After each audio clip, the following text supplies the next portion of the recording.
How to add stickers in Edits and Instagram app. I'm gonna guide you through the process on how to do it. Let's get started. First of all, on your phone, launch the Edits app.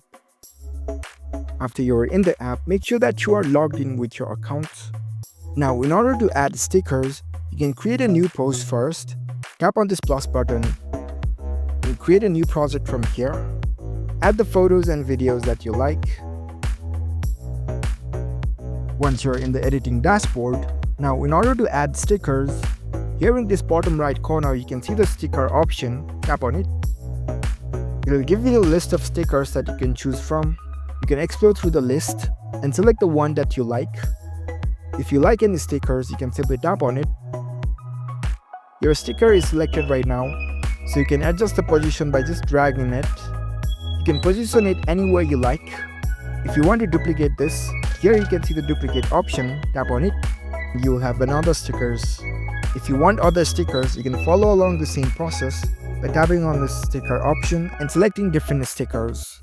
So that's it. After that, you can save this project and use this as a reel. That's how you can easily add stickers in your Instagram Edits app. If you found this video helpful, don't forget to give this video a thumbs up and subscribe to our channel for more tech tips. Thank you for watching.